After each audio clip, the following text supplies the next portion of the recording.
desculpa a palavra, e achar que eu só vou fazer aquilo muito bem feito. Entender não significa só conhecer do seu negócio. Também significa minimamente você entender também das regras do jogo. Você não pode entrar no campo, só porque eu sou goleador, eu sou artilheiro, e eu fico lá na frente, eu também tenho que conhecer de impedimento, eu tenho que conhecer de falta, eu tenho que conhecer de uma série de outras regras. Porque ainda que a minha veia seja fazer gol, tem toda uma outra questão que eu tenho que equipe, eu tenho que trabalhar entendendo todas as regras do jogo, todos os elementos.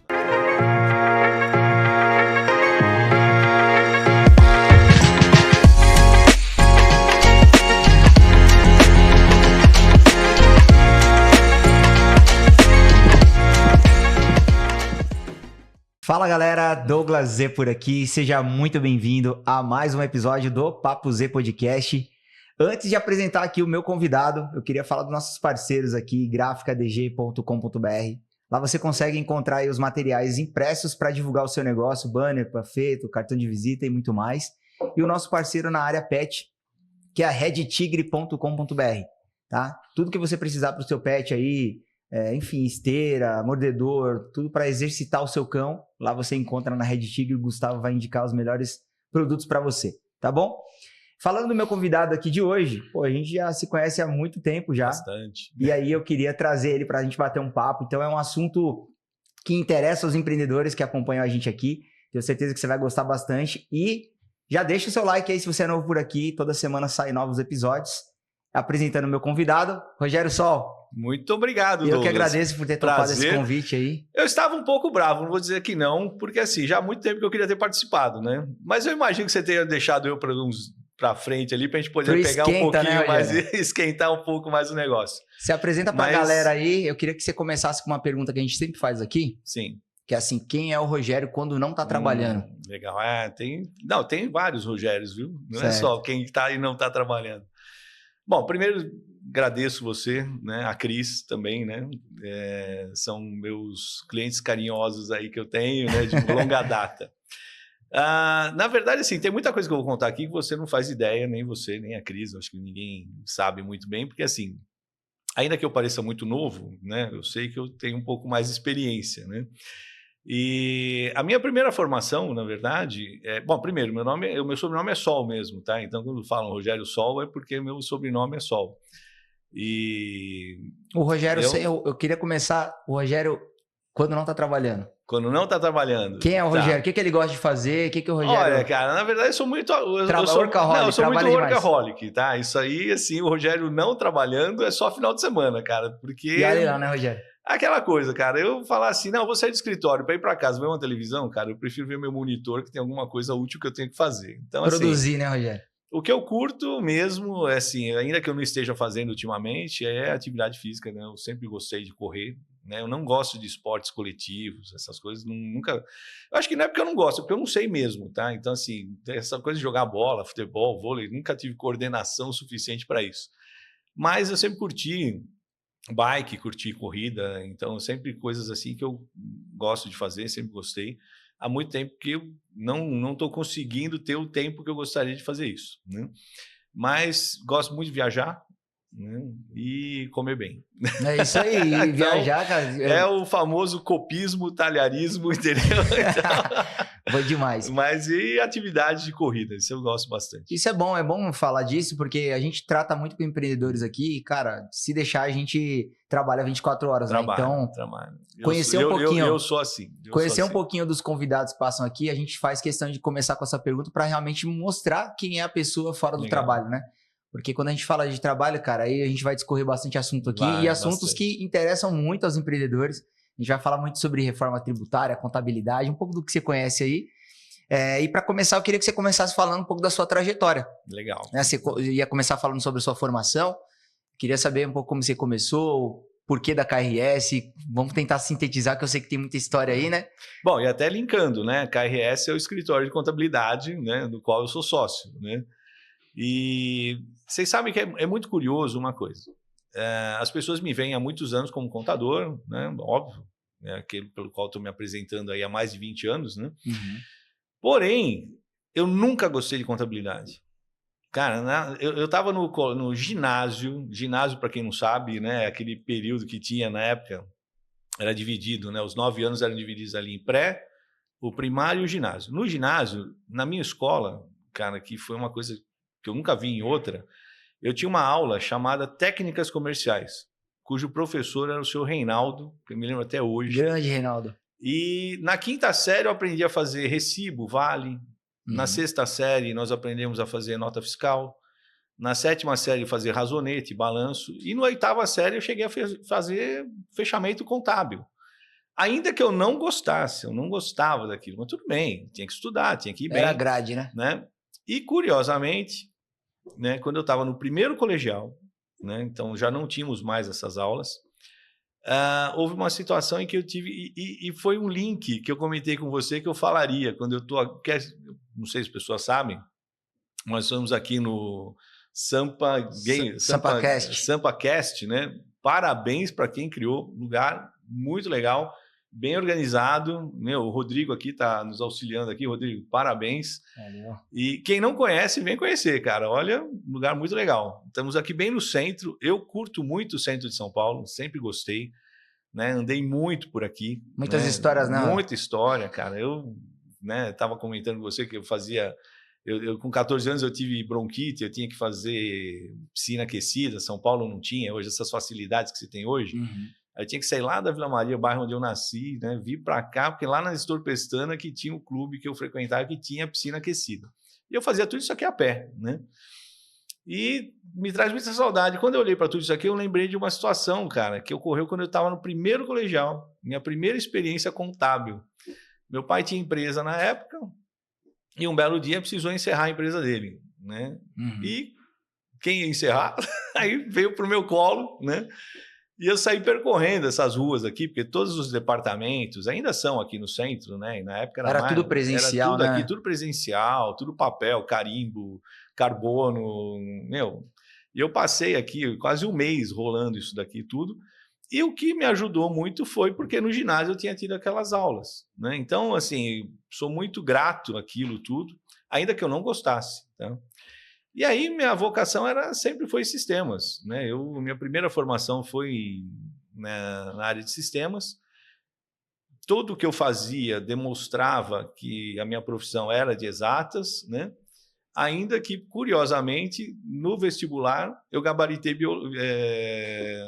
biologia.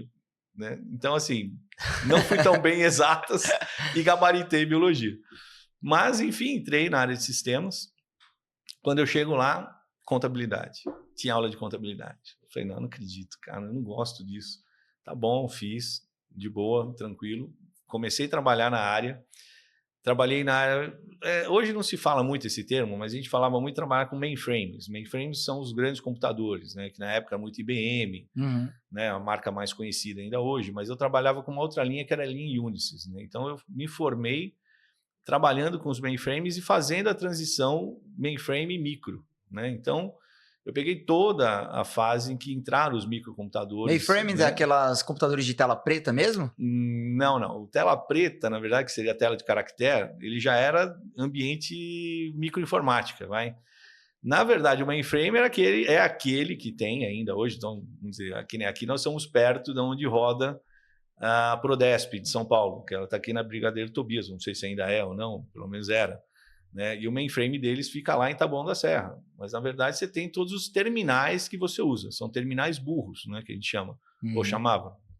Não eram computadores, eram só terminais que estavam ligados a esse mainframe. Né? Então, ainda existem os mainframes, os grandes sites que a gente chama, né?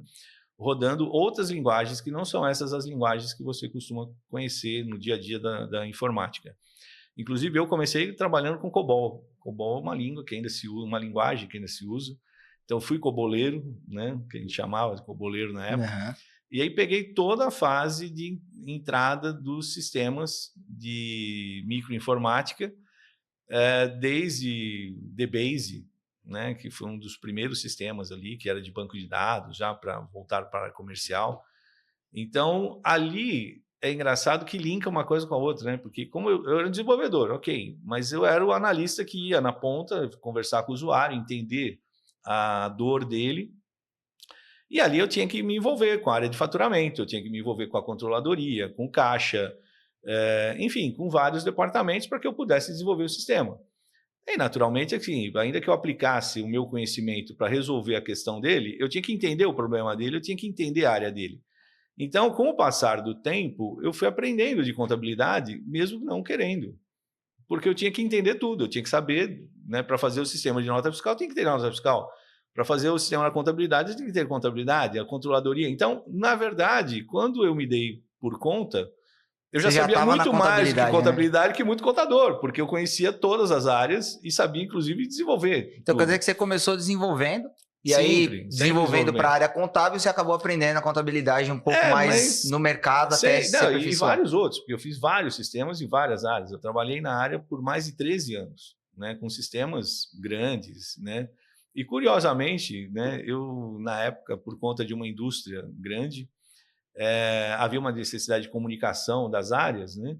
E eu acabei desenvolvendo um correio, né, como é o Outlook hoje, sim, né, em que ele era híbrido, ele trabalhava no micro com a base de dados no mainframe, fazendo replicação com unidades que estavam nos Estados Unidos, na Hungria, na Argentina. Então, assim, isso eu estou falando em 1995, 96, quando mal o Windows estava entrando no Brasil. Sim. Né? Quer dizer, então, tive muitas experiências nessa área, porém, em determinado momento, ali no final dos anos 90, né, na virada do chamado bug do milênio, quando ficou até aquela questão dos calendários iam surtar os sistemas, né, eu já vinha um pouco mais saturado, né, então eu estava querendo mudar um pouco de área, fiz, na verdade, depois da faculdade de sistemas, eu acabei emendando e fiz administração também. E aí eu tive contabilidade de novo, porque a carga horária que eu tinha tido na primeira não foi suficiente, eu tive que fazer contabilidade de novo, então parecia uma perseguição na minha vida, né? Quer dizer assim, pô, já vem do ginásio, vem na primeira faculdade, vai para a segunda faculdade. E aí eu acabei indo para a área da construção civil também, né? Tive uma experiência muito legal, né? Conheço bem da construção civil, né? Porém, eu não me via ali como profissão, né? Ali como investidor, não é exatamente uma profissão, não conseguia me ver ali parado, né? E aí eu retomei por mais uns 2 anos ali, no começo dos anos 2000, para o desenvolvimento de sistemas só focado na microinformática, mas aí a minha contadora tinha uma dificuldade lá com a empresa dela e ela veio me perguntar, ela falou, Jair, eu conheço você, sei que você conhece bastante, né? E o que você tem para me dizer do que eu posso fazer com a minha empresa que está passando por uma dificuldade financeira e etc. Né? Aí eu olhei aquele cenário e falei, olha, o que eu entendo é o seguinte, se você vender metade da sua carteira, você vai conseguir, né, levantar o valor necessário para você dar capital, saúde, né, financeira à empresa e com a metade que você tem, você ainda consegue se sustentar e alavanca e volta, né? Você deu uma espécie quase de consultoria ali. Não, foi, ela veio atrás de uma consultoria, de fato, né?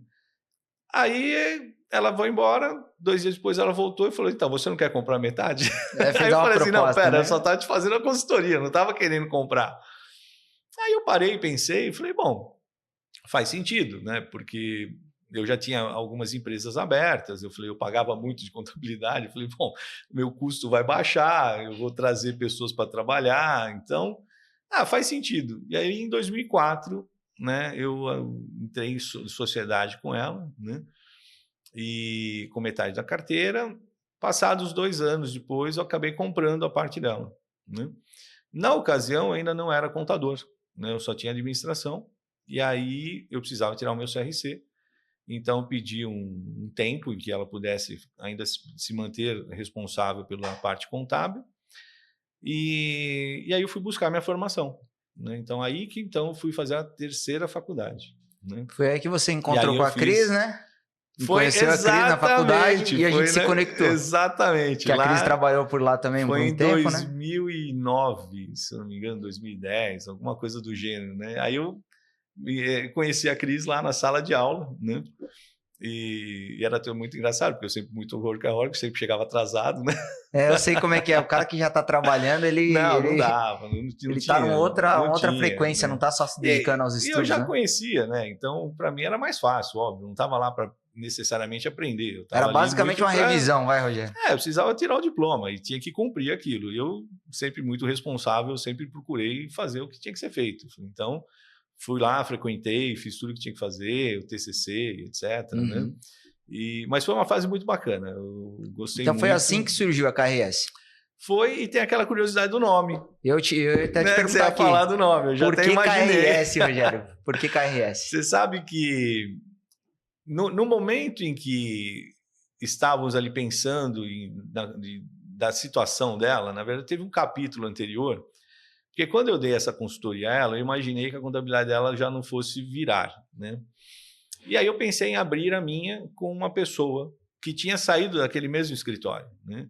Porém, eu precisava abrir um CNPJ de contabilidade, né? E eu falei, vamos pôr a sigla, né? RS, Rogério Sol, ok, Sol. Né? Só que ali naquela hora eu parei e falei, pô, imagina alguém ligando e falando assim, aqui é da RS. Eu falei, cara, ninguém vai entender esse nome, né? E aí eu voltei anos atrás, ainda na época da informática, eu atendia o grupo De Pascoal, acho que eu posso falar, porque eu acho que é interessante isso. E numa das empresas do grupo, ela era chamada DPK, que era distribuidora de peças K. E eu questionei justamente o porquê do K, né? E aí eles me disseram que porque era um fonema forte, né? E que você, quando vai falar a palavra, vamos dizer a letra K, né? Você tem que abrir a boca e falar, e todo mundo para, inclusive, para prestar atenção. E aí eu coloquei KRS. E o mais estranho foi que o CRC não quis registrar no primeiro momento. Mais um desafio na vida do empreendedor. Porque havia, né? Hoje talvez não haja tanto critério em relação a isso, mas eles queriam entender o porquê daquele K, se não tinha nada a ver com o meu nome. E eles recusaram no primeiro momento, né? Mas, né, a gente, né, fala, não, sou insistente, né, não vejo nada de errado. Aí eu invoquei a Constituição, onde ela me preserva o direito ao meu credo. Ainda que eu não fizesse numerologia de nada, eu falei na minha explicação que aquilo era ligado a uma questão de credo e que, né, eu tinha o direito de ter. Interessante, Rogério, porque assim, a gente para pensar sobre o nome, né, das empresas, que era uma coisa que só o contador sabe, às vezes, orientar ali como abrir e tudo mais. Quando eu fui abrir a Zib, né, Zib Digital, eu também fiquei pensando, falei, pô, eu vejo um monte de empresas do meu segmento que elas têm umas nomenclaturas bem extensas. Então, assim, a empresa parece que você vai falar Zib, não sei o quê, automações. Nome alemão, né? Parece que você tem 3, 4, parece que a empresa tem 4 sobrenomes, né? Então fica muito extenso. E aí eu vi que hoje parece que não tem mais essa dificuldade, né? Não, na verdade, assim, os nomes, tá, de empresa, eles são verificados pelos próprios órgãos registradores. Hoje você tem 3 órgãos registradores. Ou é a junta comercial, para as atividades que se entende como sociedades empresárias, tá? Os cartórios de pessoas jurídicas, de pessoas naturais e pessoas de empresa, que normalmente você vai abrir as associações, vai abrir empresas chamadas empresas de sociedade simples. Então, por exemplo, aquele médico que está abrindo consultório, ele não precisa necessariamente, não está empresariando. Então, esse é o conceito. E você tem a OAB, que é o terceiro órgão de registro. É o único órgão de classe que registra os seus próprios associados. Nenhum outro órgão de classe tem. E esses 3 órgãos têm regulações próprias. Então, a junta, normalmente, ela procura não dar colisão de nomes, mas ela não se importa muito com o que você vai escrever. Entendeu? Tipo, natural que eu acho que eu nunca tentei passar uma palavra, vamos dizer, ilícita, né? Sim. Mas na OAB, por exemplo, eles são mais exigentes. Existe todo um código ali que tem que ser sobrenome dos sócios, ou o nome dos sócios, ou as letras dos sócios, etc. E cada órgão de classe pode ter o seu regulamento. E no caso o CRC tinha isso, não sei se manteve. Tá? Mas o nome você tem livre escolha. Tá? Tem algumas questões que, se ela vai ter comércio, tem que ter a palavra comércio, se ela vai ter serviço, tem que ter serviço. Porém, às vezes você vê empresas que passou e você fala, como é que passou? Passou. Sim. Né? Outras que normalmente era mais proibitivo e hoje já não mais, eram palavras e termos em inglês. Era muito comum ser recusado no passado empresas que tivessem nomes em inglês. Hoje, com a globalização de tudo... E o brasileiro adora americanizar tudo, né? Então... Mas ainda temos ali algumas coisas que às vezes esbarram e que pode vir um indeferimento porque o nome colide com o outro. É o que faz sentido. Né? E, Rogério, virando a página aqui, que eu sei que a gente contou um pouquinho da sua história, eu sei que tinha muita coisa pra gente falar, mas eu queria virar um pouquinho pra gente falar um pouquinho sobre a reforma tributária, que é uma novidade que tá todo mundo falando. Talvez a gente não consiga explanar tanto, mas o pouco que a gente conseguir extrair de você hoje aqui, eu acho que vai ser legal. Legal. O que assim, o que se sabe, né, o que eu sei sobre a reforma tributária é que foi reduzido alguns impostos, pelo menos as siglas, né? Mas assim, o que de fato vai mudar para a empresa? Tá. Para os pequenos empresários. Eu sei, a reforma, tá? Ela está batendo na porta, porque é agora, né? Nós já estamos falando em janeiro, ou seja, já aconteceu. Né? Mas ela já vem sendo discutida há um bom tempo, mas vamos lembrar de uma outra questão. Então, o sistema tributário brasileiro ele foi criado há muitos anos atrás, e as pessoas ainda, hoje, né, as pessoas dizem, mas é um sistema ruim. Espera aí, vamos entender o que aconteceu no tempo, né? Porque seria injusto àquele que criou o sistema dizer que esse sistema é ruim, simplesmente porque hoje ele está ruim. Eu falo muito que eu gosto do português, porque diferente do inglês, onde o verbo to be é ser e estar, no português você tem ambos separados. Algo pode ser ruim, mas não estar ruim. Né? Então, vamos entender que quando ele foi criado, ele fazia todo sentido para aquela situação. Né? Porém, ele foi sendo remendado ao longo dos tempos, né? Como tudo no Brasil, a gente vai pegando leis aí que elas nascem com um propósito emenda, né? E, de repente, ela se desconfigura completamente. O próprio Simples Nacional, eu nem gosto de chamar, para mim ele mudaria de nome, chamaria Complexo Nacional, porque simples ele já deixou de ser há muito tempo. Né? Mas o propósito naquele momento era interessante. E ele foi se perdendo, né? E, de fato, ele ficou ruim. Então, ele está ruim, não que ele nasceu ruim. Né? Então, é comum as pessoas que viajam para fora do país, elas encontrarem lá fora um sistema chamado IVA, né? Que é um sistema, na verdade, onde você tem um determinado produto, então você vai lá comprar uma água, custa, sei lá, 10 euros, vamos pôr um exemplo, e aí vem na nota o IVA destacado, que é o imposto sobre aquilo que você está comprando. Que, inclusive, aquele que é estrangeiro, né, ele tem o direito de pegar as notas e depois ir lá e resgatar o imposto, caso ele tenha pago, porque é um imposto interno. Né? E é um sistema hoje usado na grande maioria dos países. E isso também traz um outro problema, porque quando vem um investidor de fora, uma empresa, né, chega no Brasil, ela não consegue entender o nosso sistema, porque, de fato, é um sistema que tem os impostos chamados impostos por dentro.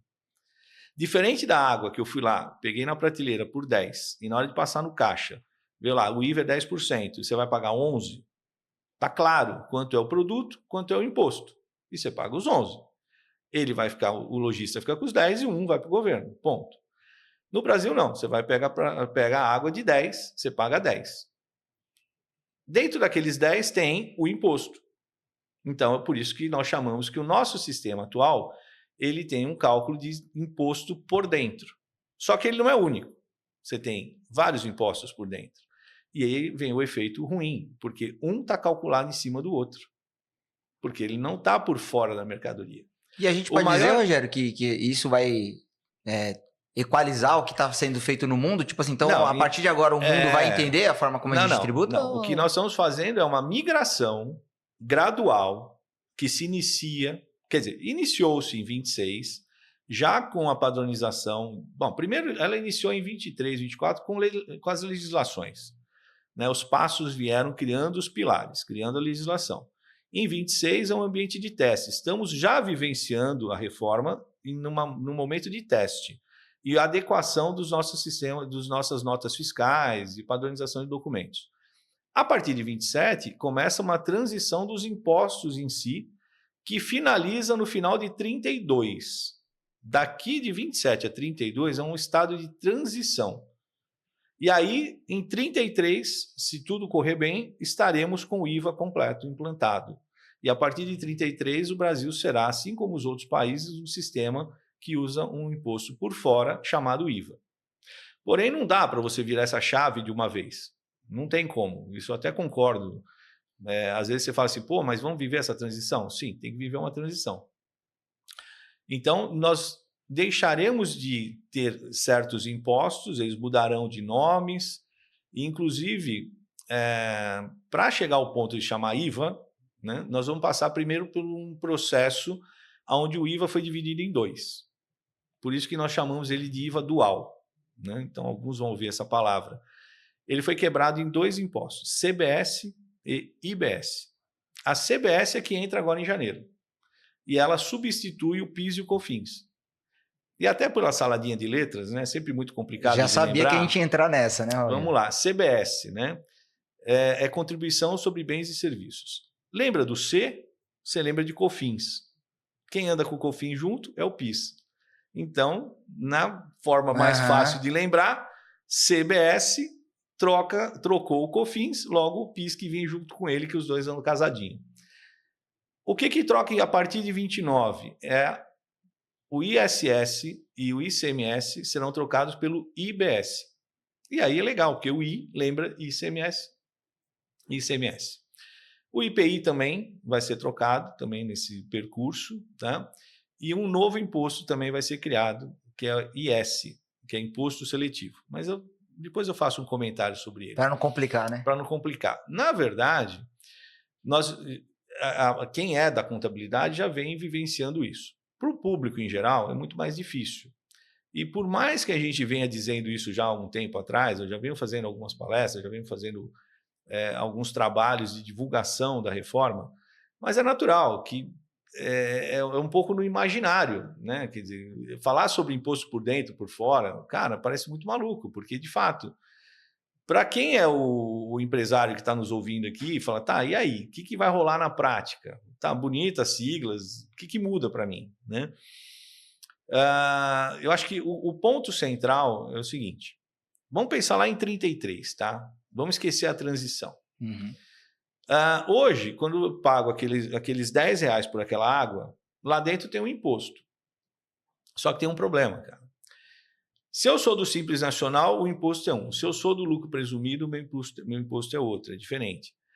Só a alíquota? Não, muda tudo, cara. Muda conforme o tipo de atividade que eu tenho, conforme o produto, conforme o estado, porque o estado onde eu estou estabelecido, a prefeitura onde eu estou estabelecido.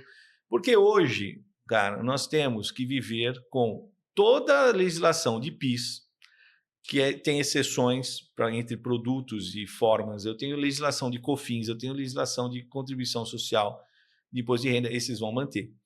Mas eu tenho toda de ICMS, sabendo que nós temos 27 estados e cada estado legisla diferente um do outro.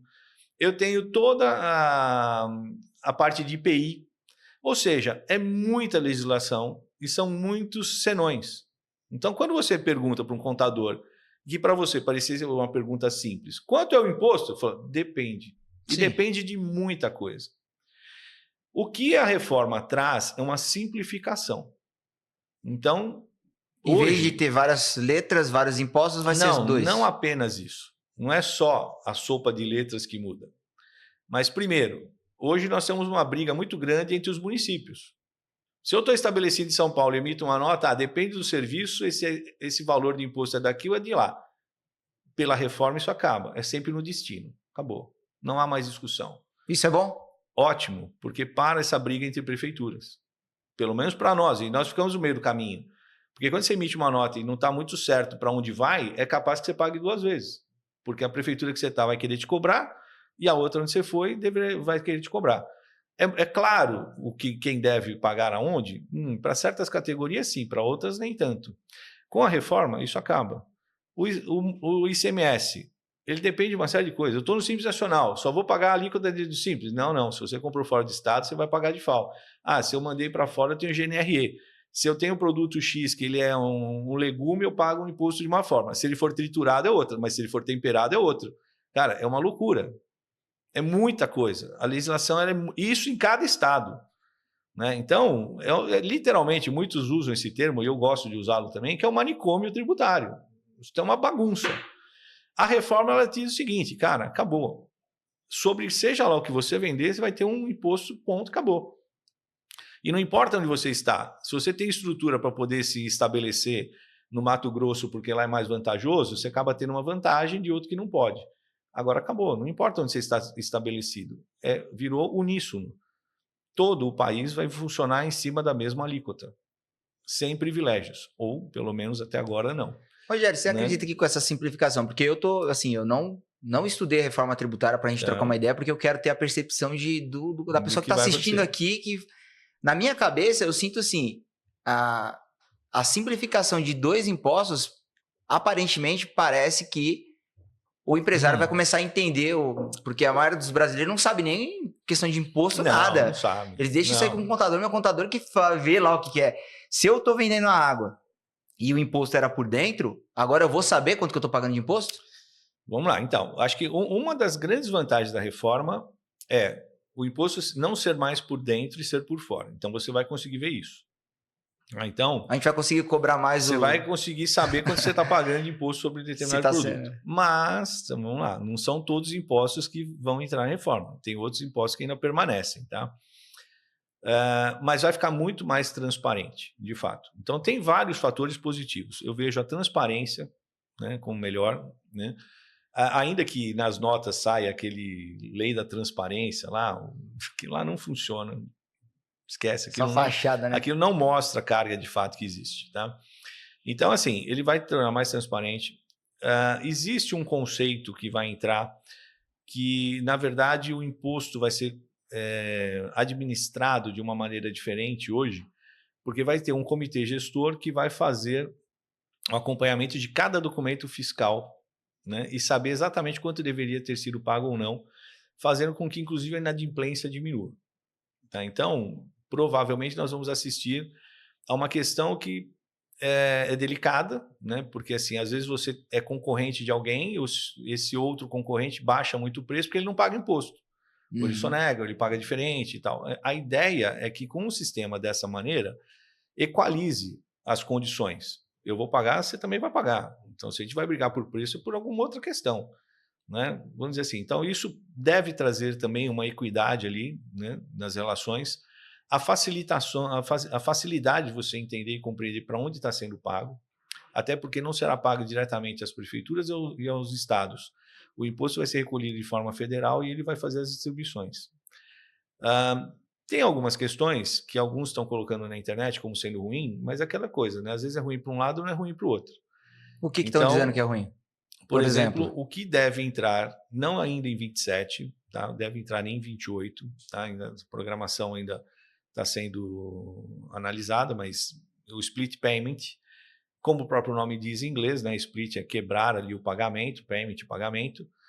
Porque visto que eu fui lá, peguei a garrafa de 10, vamos pegar aquele exemplo, Sim. Um é do governo, 10 é meu, no momento que o consumidor passa o cartão dele, um já vai para o governo, 10 fica na conta do empresário. Então o governo antecipa o recebimento do imposto, né? E o que está se falando, de fato, e é um fato que vai acontecer, é que você está tirando um pouco do caixa da empresa. Porque se ela vende do dia 1 ao dia 30 para todo mundo, ela só vai pagar o imposto no mês seguinte. Então, aquele imposto, na verdade, que já é do governo, no momento que passa, ele só é de fato arrecadado e recolhido para o governo no mês seguinte. Então, numa compra, numa venda no dia 1º de um mês, supondo que você tenha que pagar esse imposto no dia 20 no mês seguinte, vamos por assim, você ganha 50 dias de caixa. Tá, mas aí tem o outro lado, né? E quem vende faturado? Porque quando eu falo split payment, ele traz isso. Mas isso olhando o que a gente chama de B2C, né? Business e consumer. Quer dizer, então. Vendendo para consumidor. Vendendo para consumidor, eu tenho essa perda de caixa. Porém, quando você tem empresa, onde eu vendo para você faturado, eu emito a nota esse mês, e obrigatoriamente eu já teria que pagar dia 20 o imposto, ainda que eu te dei 60 dias para pagar, eu já tinha um desembolso de caixa. Com a reforma vai mudar. Porque, na verdade, o imposto vai ser pago na liquidação financeira. Então, eu que vendo o B2B, eu acabo tendo uma vantagem. Agora, que eu não tinha. Então, por isso que eu entendo, é ruim o B2C, legal, mas espera aí, não vamos também falar do outro lado? Tem o B2B que ele também vai ter uma vantagem. Não dá para você imaginar nenhum sistema agradando a gregos e troianos. Essa temática é famosa.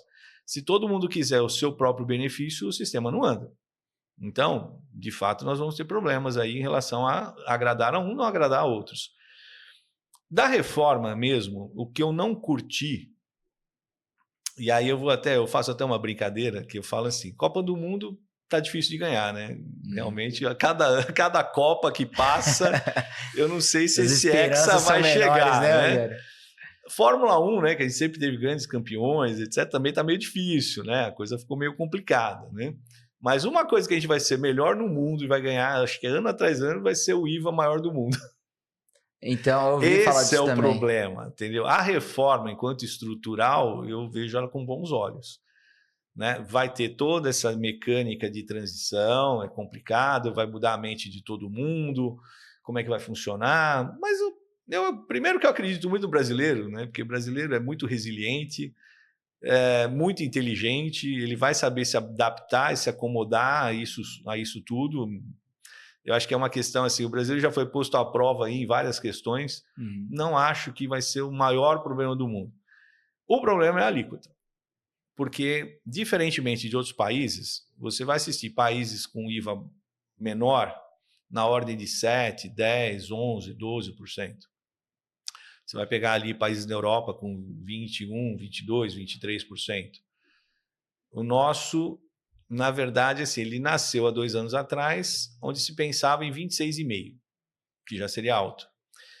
No ano retrasado, suscitou-se 28%. Veja, a reforma entra agora em janeiro, né? Mal vai. Aí você vai me perguntar, e qual é a alíquota? Então, o governo não divulgou. Imagina-se que essa não divulgação esteja atrelada à eleição, porque eles disseram que vão lançar isso só depois da eleição. Veja, aí eu te pergunto o seguinte, tudo bem, eu poderia bater nessa tecla. Meu Deus, eu não tenho alíquota. Então, o que eu vou fazer? Como é que eu vou fazer? Precificar. Como é que eu vou me planejar? Vamos lá. A melhor situação é 26,5, a pior é 28. Cara, qualquer intervalo desse para mim já foi ruim. Então, assim, é mais ou menos, eu uso muita analogia e nesse aspecto, às vezes eu sou um pouco duro, mas eu falo assim, cara, se o médico falar assim, você tem um câncer, perguntar o tamanho dele vai mudar a notícia? Não vai. Não vai, né, cara? Então, assim, os 26,5 já é alto. Ser um pouquinho mais alto só vai piorar um pouquinho, mas não vai mudar muito o cenário. E quando eu falo nessa alíquota, seja ela 26,5 ou 28, vamos trabalhar em cima do 28, vamos pegar o pior cenário, né, para a gente falar, quem também é brasileiro sabe como é que é. Eu já ia perguntar aqui depois. Vamos lá, eu prefiro pensar no pior. O que vier de melhor, ótimo, me ajuda. Se eu estou trabalhando com uma alíquota de 28% e ela é dual, o que eles fizeram? 1/3 vai ser CBS, 2/3 vai ser IBS. É mais ou menos isso. Então, vai ser 18,7% o IBS, que só entra a partir de 29%. E 9,3% é a CBS, que entra agora, substituindo o PIS e COFINS. Aí você vai me perguntar, bom, mas e aí? 9,3% é alto? É pouco? É muito? Então, vamos lá. Hoje, no lucro presumido, vamos entender assim, o país hoje tem 3 grandes regimes tributários. Simples Nacional, vamos tirar o MEI, tá? O MEI nem dá para considerar. Vamos considerar Simples Nacional, lucro presumido, lucro real. Legal. O lucro real, cara, são as poucas empresas dentro do contexto geral, tá? Então, a gente se divide muito ali em Simples Nacional e lucro presumido. Ambos, eles são calculados em cima da receita, eles não olham a despesa. Ela tem que ser registrada, mas o imposto em si é calculado sobre suas receitas, o que você emitiu de nota, não importa o que você gastou. Eu até brinco, por isso que o imposto se chama imposto de renda e não imposto de despesa. Então, ok, no lucro real isso vale, nos dois não.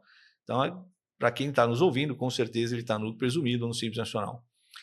O que vai acontecer? No lucro presumido, a minha alíquota é 3,65 e vai entrar uma de 9,3. Pô, isso é um caos. Né? 3 vezes mais, quase. Porém, entenda uma coisa, esses 3,65, ele é sobre a receita. Se eu vendi 100 mil, eu pago 3.650.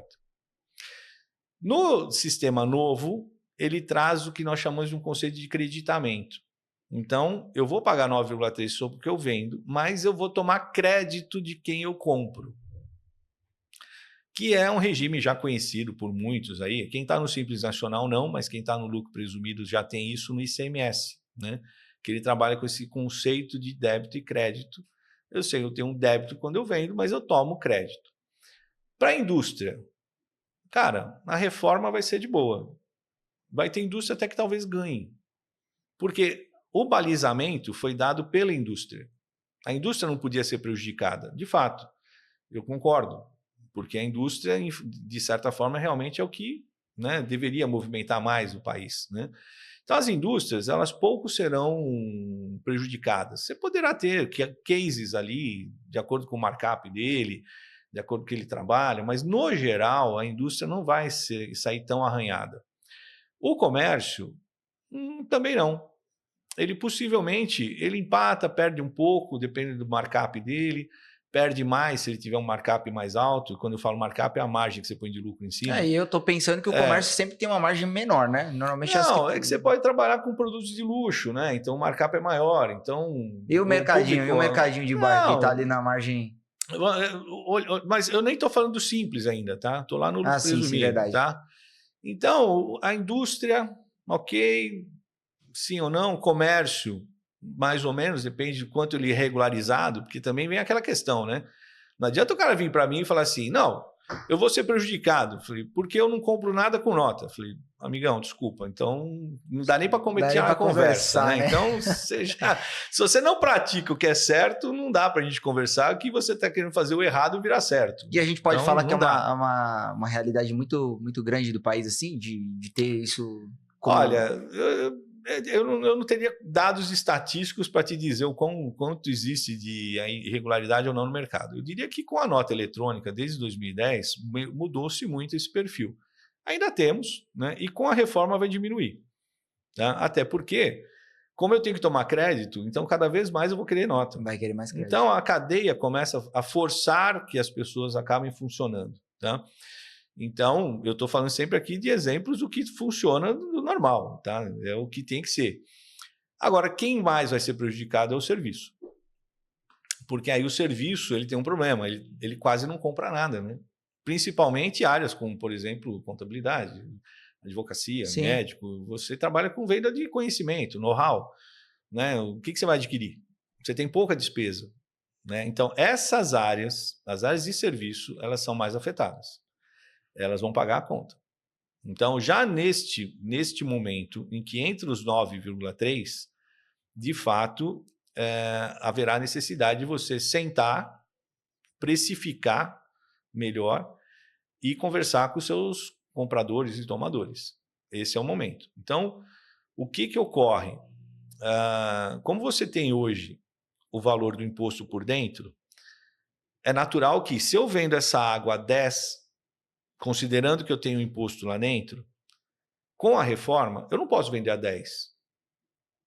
Alguma coisa está errada se eu vender a 10. Porque ali dentro tinha um imposto por dentro que vai deixar de existir. Eu vou pagar ele por fora. Alguém vai pagar, quem está comprando de mim. Então é natural que eu tenho que pensar novamente no meu preço. Eu tenho que fazer esse exercício. Todos terão que rever os seus preços. Óbvio que eu já estou conversando com alguns que estão dizendo o seguinte, não, eu vendo a 10, vou continuar vendendo a 10.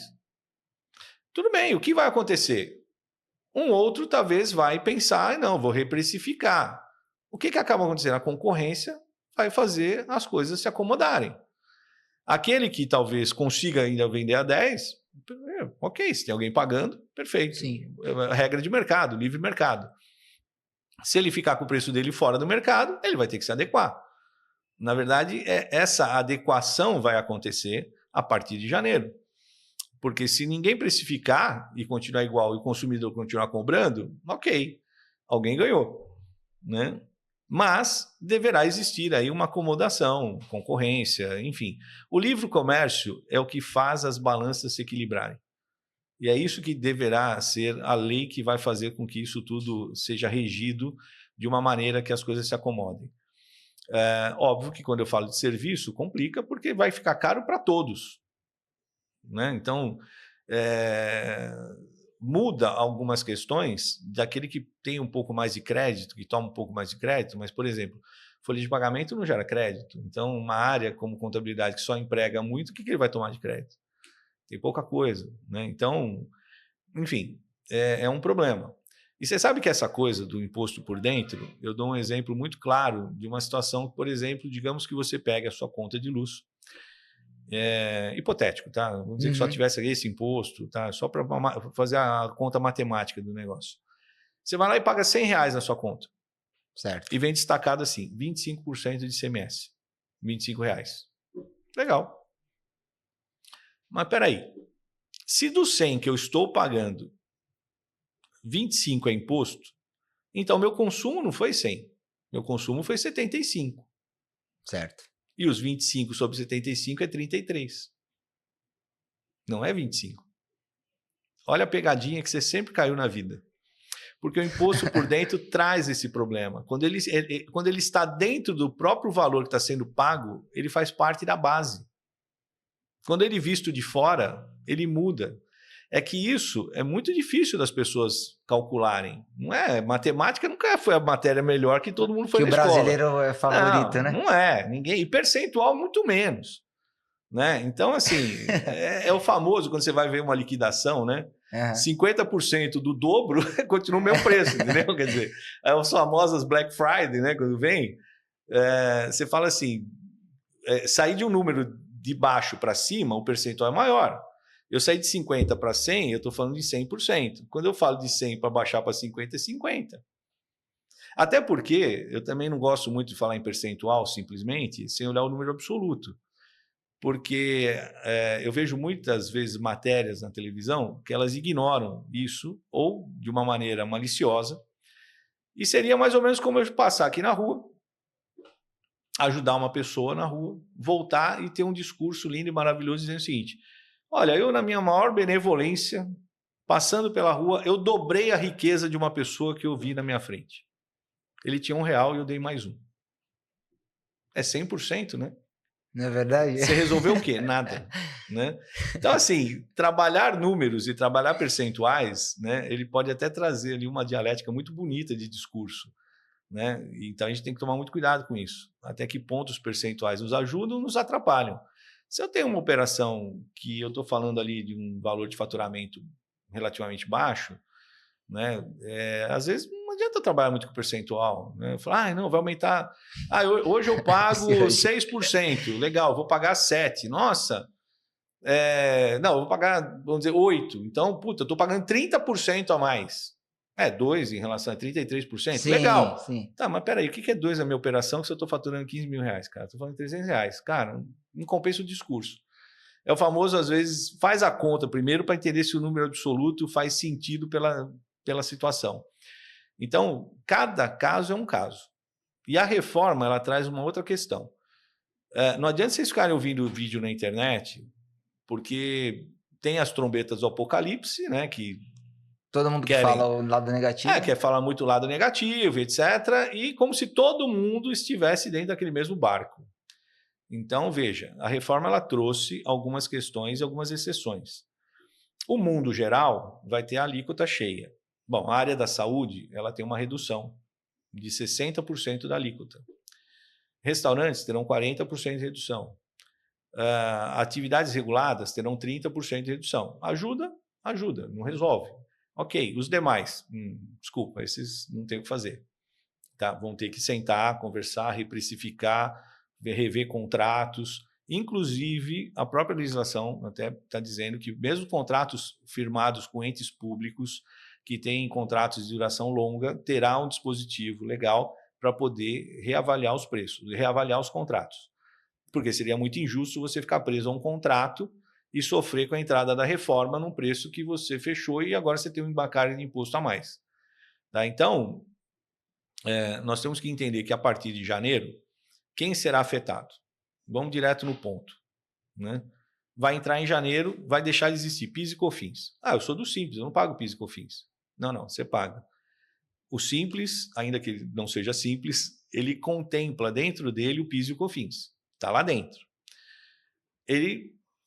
quando você vai mudar, se eu não me pronunciar em nada e eu continuar no Simples do jeito que eu estou, muda a minha vida? Não muda a sua vida.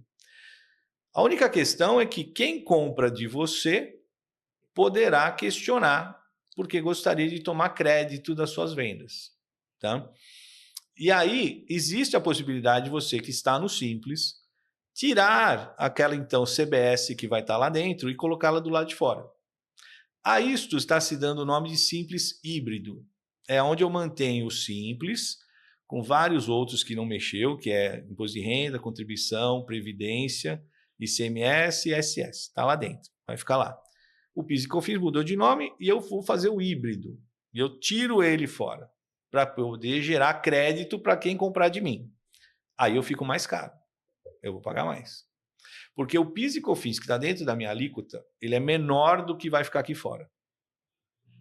Depende da área, pode ficar mais ou menos, mas ele vai ficar mais caro para quem é do Simples e tirar a CBS para fora. Mercantilmente, vai valer a pena se eu conseguir conversar com o meu tomador e o meu comprador? Vai depender. Se você simplesmente mantiver o mesmo preço que você tem e falar, vou tirar, você vai pagar uma conta mais alta. Quando que você tem que fazer isso? É isso que eu ia perguntar. Para quem que faz sentido fazer isso aí? Bom, para quem faz e quando? O quando é o pior. É mês que vem. Cara, quando você editar isso aqui, ainda estaremos em agosto, provavelmente. Estaremos em agosto ainda. Mas setembro é o período que terá que as empresas do Simples se pronunciarem é a janela, se querem ou não ter a CBS dentro ou fora da sua alíquota. Se você opera só com pessoa física, não mexa, porque a pessoa física não toma crédito. Então, para ela, se você tem lá o CBS dentro ou fora, não vai dizer nada. Então, eu diria assim, o mercadinho, deixa do jeito que está. Né? Por quê? Você vai continuar no Simples, normal, você não vai gerar crédito, o seu cliente não vai fazer... Gostei dessa clareza que você trouxe, porque... Não vai ter problema com isso. Se for consumidor final aqui, não vai gerar... Não muda. Se você está no Simples e você tem público, pessoa física, fique no Simples do jeito que está, não se pronuncie, continue do jeito que está. Não vai fazer diferença. Você vai continuar, inclusive, com a mesma alíquota, a tua vida segue normal. Com isso, eu já eliminei um público gigante. Né? Aí fica só aí eu tenho empresa para empresa, né? Aí eu tenho aquela questão. Bom, eu atendo física e jurídica. E aí? Bom, você vai ter que pôr na balança. Aí não tem uma conta, né? Aí você vai pôr na calculadora. Tá, eu vendo para 1.000 físicas que representa 10% do meu faturamento. Falei, obrigado. Então não é quantidade de nota que eu emito, é valor que eu emito. Então vamos pelo valor. E os tomadores que compram de mim, eles são outros iguais a eu, Simples, e que vão vender para consumidor final? Para ele, talvez o crédito não valha a pena. Então vai ficar tudo igual. Ah, mas eu vendo para uma indústria que virou para mim e falou que quer meu crédito. Então, vocês vão ter que ver se você continua fornecendo para eles, faz sentido. Ele vai ver se faz sentido ele continuar comprando de você. Ou se fizer, porque você tem um produto que ele quer e você tem ele como um cara que te interessa, vocês sentarem na mesa e rediscutir preço. Porque, de fato, se você não fizer isso, você vai pagar mais caro. Então, quem está no Simples e tem que fazer essa opção em setembro, tem que fazer conta. Tá? Se não fez ainda, e o que aconteceu? A janela do Simples, de entrada e saída do Simples, era sempre em janeiro. Janeiro era o momento. Ou melhor, nasceu a empresa, eu posso optar se eu sou do Simples ou não. E aí, eu só posso trocar em janeiro. Esse era o ordenamento normal, tá? Salvo exceções, mas esse aqui o normal. Janeiro, estou no Simples, quero sair, janeiro. Tô fora do Simples, quero entrar, é janeiro. Mudou, não será mais janeiro, vai ser agora em setembro. Então, em setembro, ele trouxe duas questões. A mudança do Simples, né? Se você vai ser híbrido ou não, e a opção do Simples também para o ano que vem. Então, setembro é um mês muito chave. Na dúvida, eu saio do Simples. Puta, me arrependi. Você tem até novembro para voltar. A CBS, não saída do Simples, tá? Fui lá, falei, quero tirar a CBS porque eu conversei com o meu tomador, meu comprador, e ele falou, beleza, pode sair, a gente vai, beleza. Tá. Aí ele, puta, cara, pensei melhor, não vai rolar. Você tem até novembro para voltar para dentro. O contrário, não. Se eu dentro de setembro não me pronunciei que eu queria a CBS fora, eu não tenho novembro para voltar. Então, e tem uma outra questão. Na verdade, agora isso vai ser semestral. Em setembro eu opto pelo que vai funcionar no primeiro semestre. Em março eu opto pelo que vai funcionar no segundo semestre. Na dúvida, este ano, o que eu estou recomendando? Não faça nada, meu amigo. Espera janeiro e senta com o teu tomador, teu comprador, entenda se o que vocês vão fazer, vai dar desconto, vai dar aumento, não vai. E aí, em março, você vai poder ter cabeça melhor para pensar. Sim. Porque falar que você vai pensar agora em setembro, não vai dar tempo.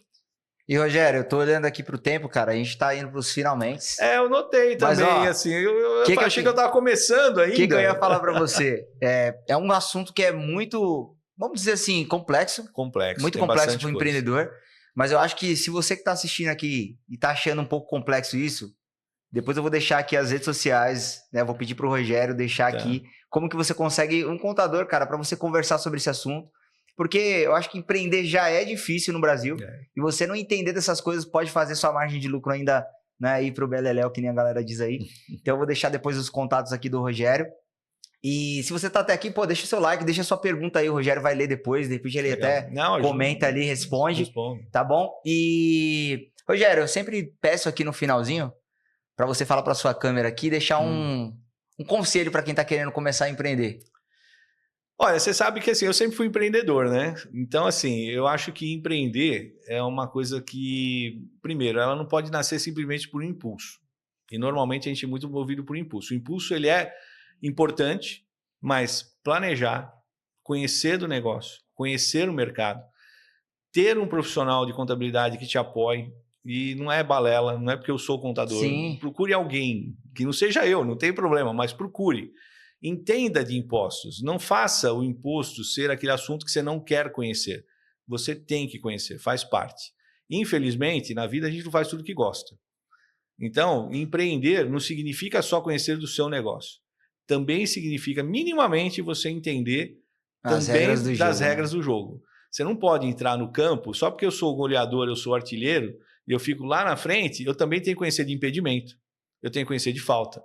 Eu tenho que conhecer de uma série de outras regras. Porque ainda que a minha veia seja fazer gol, tem toda uma outra questão que eu tenho equipe. Eu tenho que trabalhar entendendo todas as regras do jogo.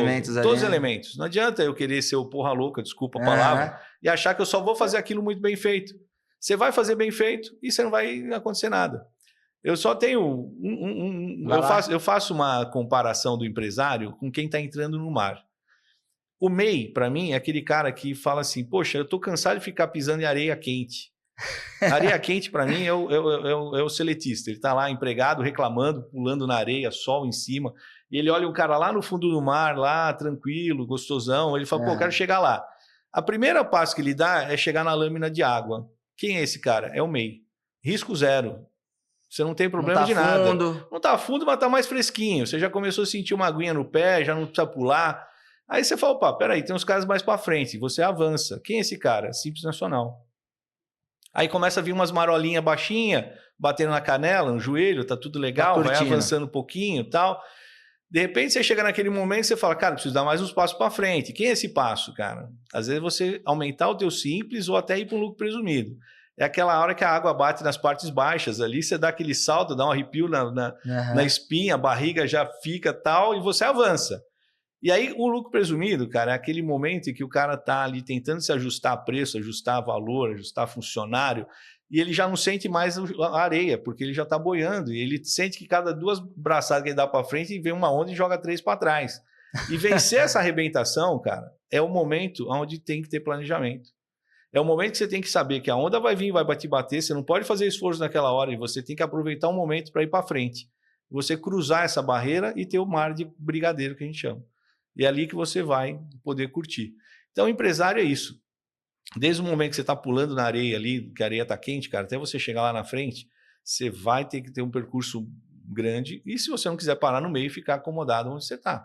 Sim. É isso. E, mano, muito boa essa analogia, Rogério. Muito bom. Eu costumo usar ela, acho bem legal. Você que tá aqui assistindo a gente, pô, se inscreve no canal aí, toda semana tem vídeo novo. Eu vou deixar aqui, antes de a gente encerrar esse episódio, recomendação para você ler o meu livro, O Poder do Impacto do Network. Eu conto aqui, né, como a gente falava antigamente, trabalhar por conta. Então, falo um pouco da minha história como empreendedor, como que eu comecei. Fechou? Até o próximo episódio e é nóis. Valeu, Douglas. Valeu. Isso aí. Cara, passou muito rápido.